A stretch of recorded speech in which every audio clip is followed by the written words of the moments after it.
So yeah, just picking off where I left you. So you find myself living outside of certain societal norms. So for example, some men would not sew like, I just put on some buttons on this vest, which I like very much, but whoever made this didn't do a very good job at attaching the buttons. And because I have some experience with sewing and like doing crochet, I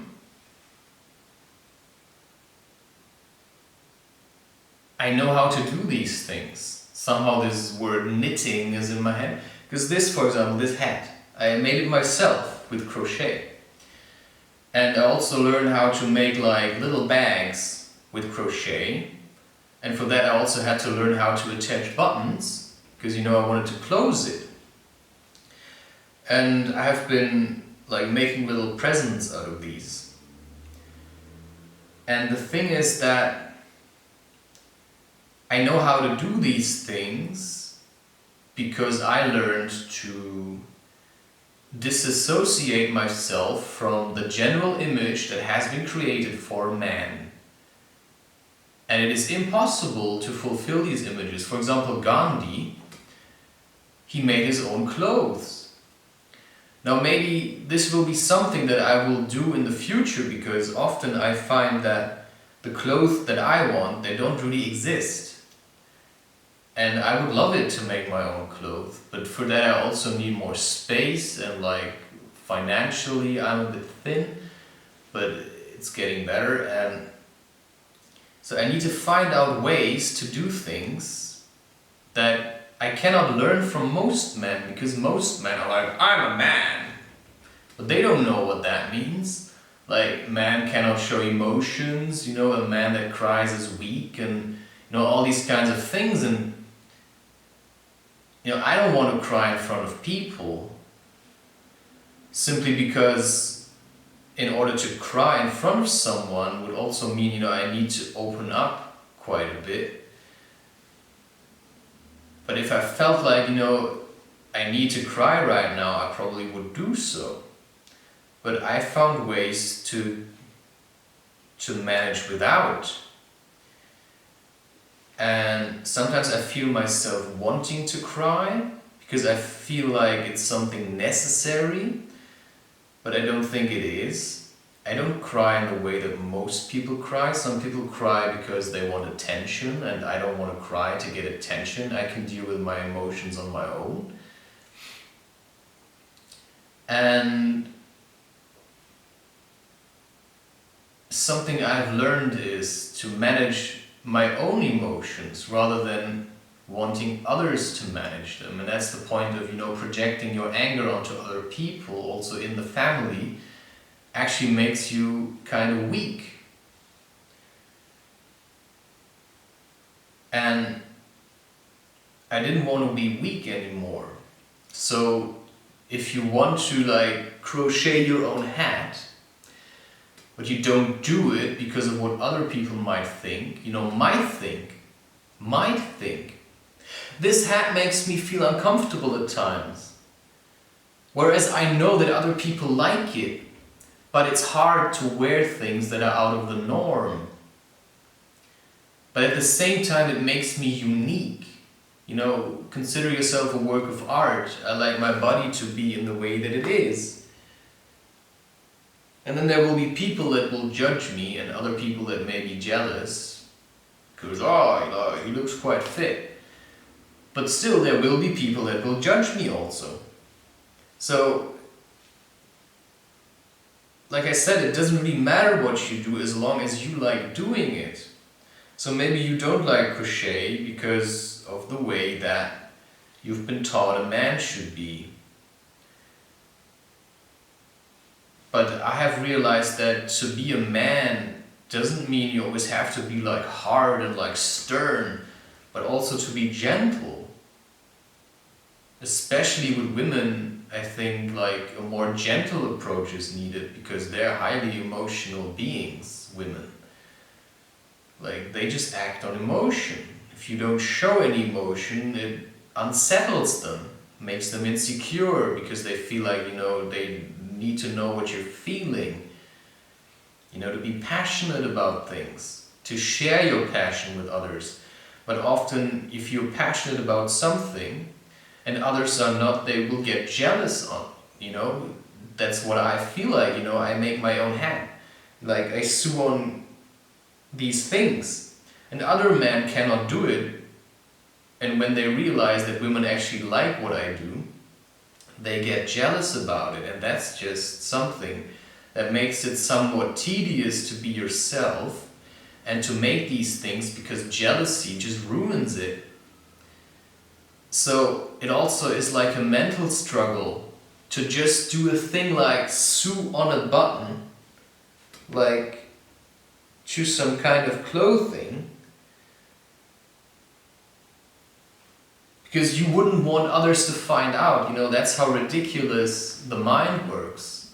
If you're thinking about yourself in concepts that have been given to you by others. So if you want to believe that the earth is flat, well, feel free to do it. Maybe don't share it with everyone, because you will get a lot of negative feedback, but it also will make you stronger to maintain your opinion, no matter what other people say. So I've talked sometimes to people about, how masturbation just makes you weak and spill your energy, and I was smirked at by the other people, which was my brother and a friend.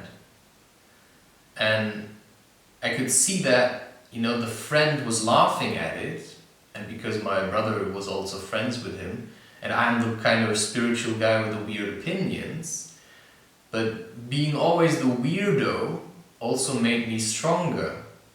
It made me realize that, other people make their own mistakes, and because of their own ignorance, they cannot escape their own mistakes, whereas I can. I can work myself through the maze of lies that I have been born into, which I would call the matrix, and which has many facets, such as, mandatory vaccinations to treat a problem that is not what it seems to be. Like, I've talked about this more about disease and sickness, that I believe it's actually a form of healing if you're having flu symptoms. The flu itself, in my opinion, is already a made-up word. So apparently you always have to say it's your opinion, whereas to me it's perfectly obvious that everything anybody says is an opinion, but there is always the underlying truth. And to get to truth, you probably have to follow the money, because people who want to sell you stuff are quite deceptive. And deception starts from the moment where you were born, because you are born into a system that has lie, or has the concept of the lie, embedded into it. Because you are born into a network of lies, and therefore you are being made subject to these lies. And therefore it is your job to figure out how to get out of this fabric of lies that you have been kind of sewed and stitched into. So how do you do that? By searching for truth, and by remaining an open sort of attitude towards anything that comes across. And like Ramdas used to say, he got to the point where basically anything could be possible. So from my perspective, the earth is always flat. There is no round earth from my perspective. So I don't care whether I'm wherever in the universe, because to my knowledge it doesn't really matter, because the way I perceive life is always kind of flat. You know, there may be hills and stuff, but I don't see around Earth. Even the moon, like, you know, people can tell me it's round, but to me it always looks kind of flat, doesn't it? And that's just the kind of things, you know, people tell you these things and you think it's important that you live in a solar system and there's like kind of galaxies, but I don't know what these people are brewing up in their minds, you know?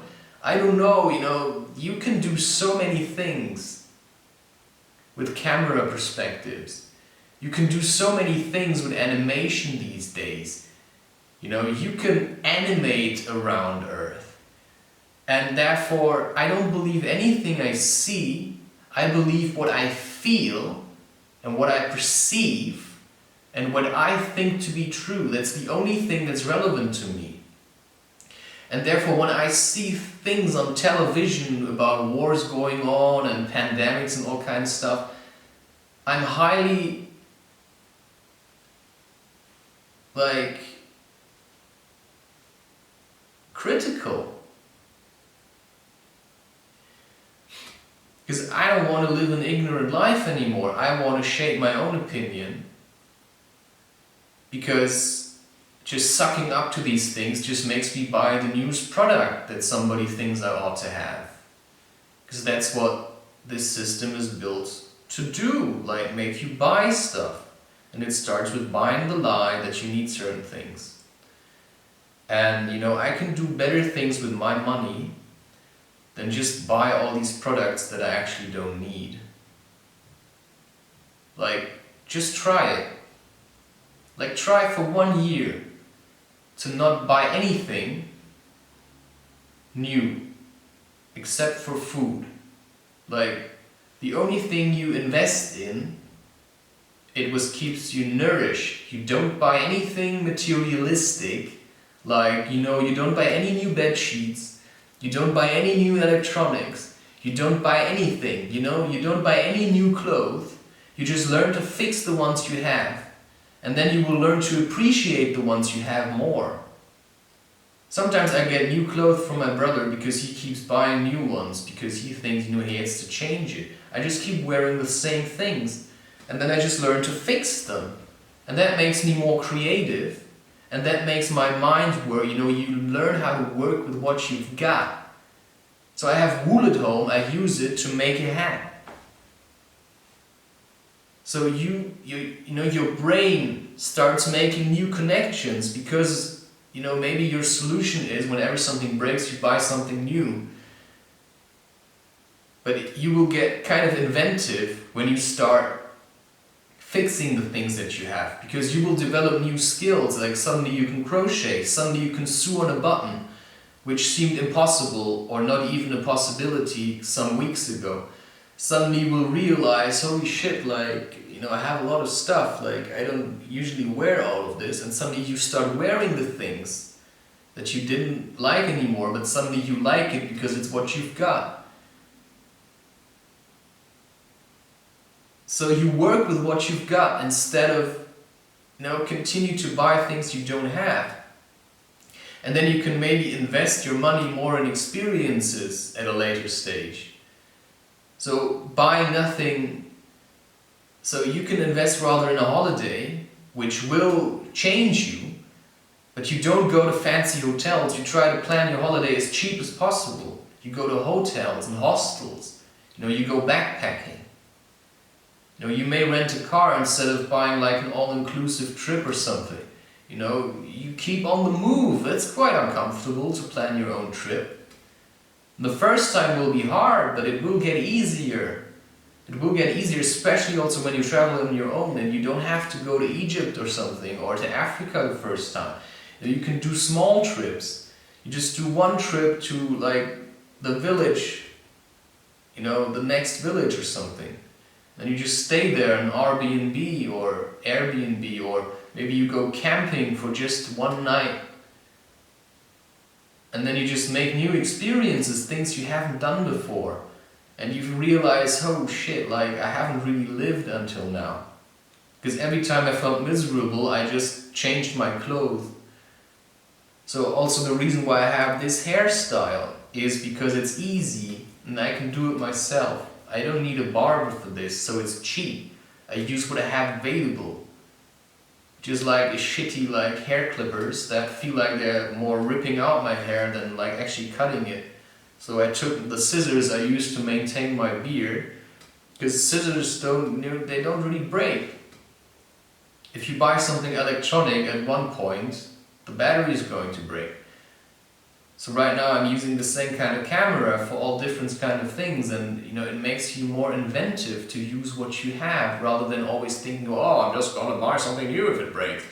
Well, try using it like till it's like literally almost gone, like electronics,